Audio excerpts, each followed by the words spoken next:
temps d'avance.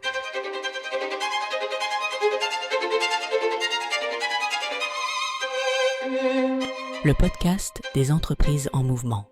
Bonjour et bienvenue sur Temps d'avance, le podcast des entreprises en mouvement. Toujours avec Christian Mantéi dans ce troisième épisode de la série consacrée au tourisme.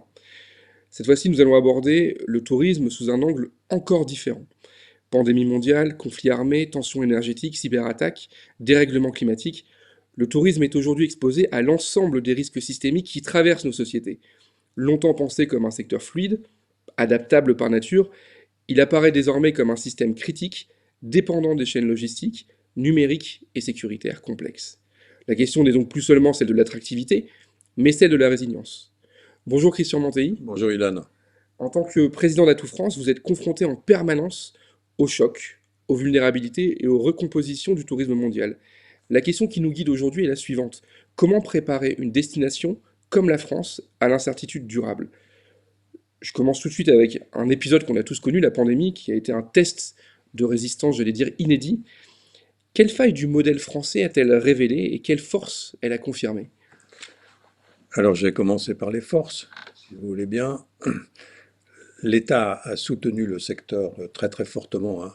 Je crois qu'on parle de 48 milliards d'engagement de l'État si on met bout à bout tout le volet social, évidemment l'aide aux entreprises, les PGE, etc. Bon. Donc, et puis aux côtés du soutien au tourisme, il y avait le soutien à la culture. L'attractivité principale des destinations, elle repose sur la culture. Patrimoine vivant. Tout le secteur culturel a été soutenu aussi, ce qui fait qu'en sortie de crise, les expositions étaient prêtes, la production de concerts était prête, et on a pu avoir une destination tout à fait désirable. Donc une reprise rapide de l'activité, vous vous y étiez préparé ? Oui, il y a une préparation de la part des pouvoirs publics, des régions aussi, de l'État, et le secteur a fait le nécessaire, hein. Aussi, il faut rappeler quand même que les entreprises ont résisté. Donc ça, c'est le point très fort. Je ne vois pas beaucoup de failles, parce que finalement, on ne s'attendait pas à ce que le marché remonte aussi vite. Enfin, il y avait un désir de voyage, il y a eu un désir de vacances. Donc c'est vrai qu'il y a un rebond très très fort du marché qui nous a aidés, et très rapidement. Parce que là, mine de rien, on en a parlé dans les épisodes précédents, mais un arrêt brutal des mobilités internationales, Oui, euh, une forte dépendance à certains marchés émetteurs, oui. aussi peut-être, et la question peut-être de la capacité d'adaptation rapide de certains territoires. Est-ce que... Alors, moi j'ai connu dans ma carrière énormément de crises de nature très très différente. La particularité de cette crise, c'est qu'évidemment elle touchait le monde entier. Et tout le monde était logé à la même enseigne. Premier point. Deuxième point, alors que dans les crises précédentes de nature différente, on sortait par le tourisme d'affaires, les voyages d'affaires, on sortait de la crise grâce aux voyages d'affaires qui reprenaient assez vite, le loisir reprenait beaucoup plus tardivement, là c'était le contraire, c'est le loisir qui a repris très très vite, il y avait un désir de vacances. Et en particulier du marché des domestiques, des Français, qui avaient besoin absolument de partir, de prendre des vacances, de retrouver leurs amis, leurs familles. Après avoir été enfermé pendant un long moment, oui. Je me souviens, il y a un grand hebdomadaire qui avait titré La fin du tourisme pendant la pandémie. La fin du tourisme, j'avais parié avec un de mes amis que ce ne serait pas du tout la fin du tourisme, il y avait un tel désir de voyage qui allait être, lui, assez durable. Parce qu'aujourd'hui, la marque de cette après-crise, c'est que les gens ont placé très très haut le voyage dans les priorités des dépenses, de leurs dépenses, de la Oui, consommation. ce besoin d'évasion. Besoin d'évasion, de découverte, d'aller ailleurs, et l'offre s'est adaptée aussi assez vite. Je vais passer sur un autre type de crise, les crises géopolitiques, parce qu'elles modifient de fait les mobilités internationales. Et depuis 2022, on a connu la guerre entre la Russie et l'Ukraine, aussi au Moyen-Orient et dans d'autres théâtres de crise. Quels effets vous observez sur la fréquentation de la France, notamment depuis l'Asie ou le Moyen-Orient? Exactement, et s'agissant de le conflit en Ukraine, évidemment, il allonge les voyages au départ de la Chine vers la France, donc il faut faire un détour pour éviter de survoler la zone de conflit, ça coûte beaucoup plus cher. Et effectivement, ça explique pourquoi on a eu beaucoup moins de Chinois, d'Asiatiques, de Japonais également, en particulier. Pas seulement, mais c'est une des raisons. Donc c'est vrai qu'il y a un impact local qui peut avoir des conséquences mondiales. Ça c'est sûr, sur la carte des flux touristiques. Vous pensez que la France bénéficie de cette perception comme étant une destination sûre, j'allais dire versus des théâtres de crise qui sont très instables? Alors la France et l'Europe globalement sont des destinations sûres dans l'image et l'imaginaire, mais il ne faut pas que ça se dégrade. C'est-à-dire qu'il ne faut pas qu'on laisse de côté tout ce qu'on a à faire en matière de sécurité, de délinquance, parce que ça va finir par altérer notre image. Donc oui, destination sûre. L'autre force que nous avons, c'est la diversité d'offres et la diversité de clientèle. On n'a pas, on a un des pays qui reçoit la plus grande diversité de provenance de clientèle internationale. On l'a dit en introduction, le tourisme dépend fortement de chaînes logistiques mondialisées dans l'aérien, dans l'énergie, dans la sécurité. Là, je vais toucher un petit peu plus à la fonction prospective d'Atout France. Quels sont, selon vous, les risques les plus préoccupants que vous identifiez pour les 10 prochaines années? On a le risque qui est environnemental, c'est-à-dire qu'on voit bien qu'il y a des modifications climatiques. On l'a vu chez nous, on l'a vu en Espagne très récemment, un peu partout sur le globe. Donc le principal risque, c'est les caprices du climat, qui sont de plus en plus aigus. Je veux dire, on voit bien des tornades, des cyclones, y compris chez nous. Donc ça, c'est le risque premier. Le deuxième risque, c'est le risque sanitaire, qui va un peu avec. On voit bien qu'on peut avoir demain une nouvelle pandémie. Ça peut arriver. Est-ce qu'il y a des scénarios de rupture qui sont travaillés aujourd'hui? Oui, c'est-à-dire qu'on imagine, on imagine tous les scénarios. Entre parenthèses, c'est pas le rôle de Atout France seulement, et loin de là. Nous, dans l'imagination des scénarios, on est coefficient 1.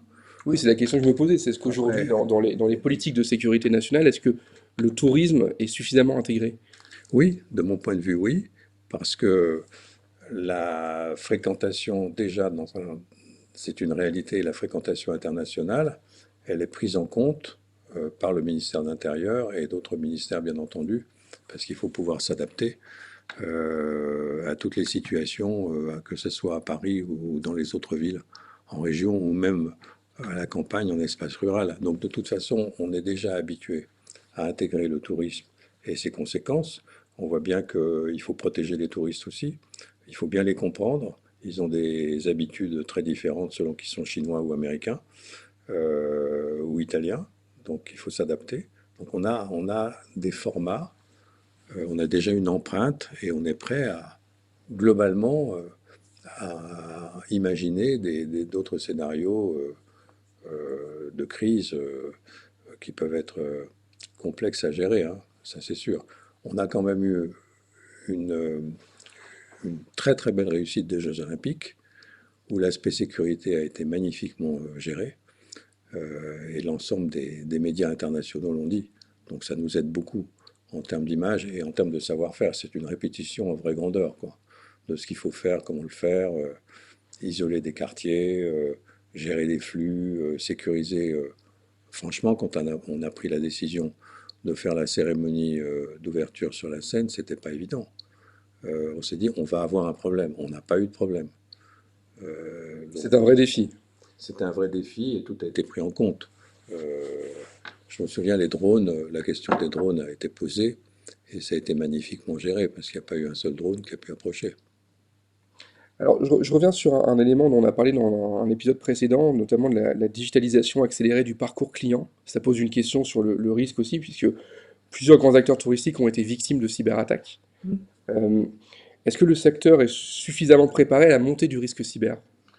Oui, je pense. Enfin, le secteur, quand on dit le secteur, on parle à la fois des grandes entreprises et en même temps des toutes petites entreprises, parce que finalement, le secteur, ce sont des petits restaurants, des petites agences de voyage, des hôtels de taille modeste, donc tout le monde n'est pas préparé. Mais certains, je ne dirais pas leur nom évidemment, ont été attaqués déjà. Ils se sont armés, organisés. Nous-mêmes à Tout France, évidemment, on est ciblés potentiellement. Donc on s'est organisé. Et je pense que ce qui caractérise ce secteur, c'est quand même une grande adaptation régulière, permanente à tout ce qui est numérique, digital, et en particulier les questions de sécurité. On l'a dit tout à l'heure, les prochaines crises seront peut-être climatiques, peut-être numériques, peut-être géopolitiques, peut-être qu'on aura affaire à un front, j'allais dire, polycrise. Euh, Comment prépare-t-on une destination à l'inattendu? En fait, C'est une question pas facile, parce que je sais que c'est une question pas facile, surtout que je ne l'ai pas préparée. Donc, c'est ça l'intérêt. est-ce qu'il faut plutôt raisonner en termes de résilience ou en termes de prévision? Bah, on a une expérience déjà. On a vécu de nombreuses crises. Moi, j'ai dû vivre dans ma carrière une quarantaine de crises. On a eu les crises de pollution. Je ne sais pas si vous vous souvenez, en Bretagne. On a eu des crises climatiques graves. On a aussi les outre-mer. Ne jamais oublier que nous avons les outre-mer. Et les outre-mer, géographiquement, en géopolitique, c'est sensible. C'est sensible en climatique. On a tout vécu dans les outre-mer. Puis on a eu des attaques. Le Bataclan était un traumatisme.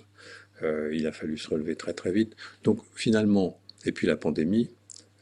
Donc finalement, au fur et à mesure, nos expériences m'amènent à penser que d'abord l'État français est puissant. Il y a beaucoup de gens qui se plaignent d'avoir un État trop présent.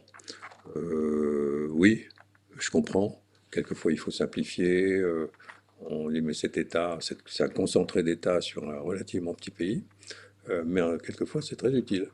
On l'a bien vu. On a été capable de réagir très très vite, mieux que les autres, dans de très nombreuses crises. Donc c'est l'expérience qui nous a appris que rapidement, cellule de crise, interministérielle, tout le monde travaille, relations étroites avec, évidemment, via les préfets avec les régions concernées. Quelquefois, c'est une crise qui concerne une région ou deux régions, hein. C'est pas forcément tout le territoire. Et ça pose la question de qui, justement? Est-ce que c'est l'État, les opérateurs, les territoires, qui est impliqué dans cette responsabilité? Probablement tout le monde. C'est-à-dire que l'État prend les choses en main, très bien, travaille étroitement avec ses préfets et les présidents de région ou les maires des villes, et puis on entraîne tout le secteur privé. Bien sûr, en premier lieu, les transports, et puis très très rapidement, les opérateurs de quelque nature que ce soit, hébergeurs, agents de voyage, etc. Vous savez, les agents de voyage français qui emmènent des touristes français partout dans le monde, ils ont les yeux rivés sur le site du Quai d'Orsay. On a tendance à l'oublier, on n'y pense pas forcément quand on est ici en France. Il est incroyablement bien fait. Moi, je le regarde en permanence pour avoir une idée de la situation géopolitique. Vous regardez le site. Vous avez tel pays, on vous dit dans ce site, telle zone, elle n'est pas à risque, telle zone est à risque. Voilà les conseils du site. Il y a les conseils aussi. Donc, on est quand même assez bien organisé, je trouve. Et c'est pour ça qu'on a rebondi aussi. Si le secteur est résilient, c'est parce que, en soi, il y a ce désir de voyage. Il y a une industrie mondiale du tourisme qui est très très puissante. C'est mondialisé comme secteur en termes de capitalistique, en termes d'actionnariat, que ce soit la distribution, les transports ou l'hôtellerie. Mais il y a aussi la volonté de l'État, la compétence de l'État et la capacité de mobilisation de l'État. Merci Christian Mantelli pour cet échange et plus largement pour cette série de conversations qui nous ont permis, je le crois, de voir notre regard sur le tourisme évoluer. Ce que je veux retenir, moi, de ces 3 épisodes, c'est que le tourisme n'est ni un secteur secondaire, ni un simple moteur économique. C'est un actif stratégique, un révélateur de gouvernance et un laboratoire de la résilience contemporaine. Piloter l'attractivité, investir dans l'innovation, construire un récit cohérent, préparer les crises. Le tourisme, c'est tout ça, et plus encore, mais une grande partie des défis auxquels la France est confrontée dans un monde instable. Merci encore, et à très bientôt pour une nouvelle série sur Temps d'avance. Merci. Temps d'avance.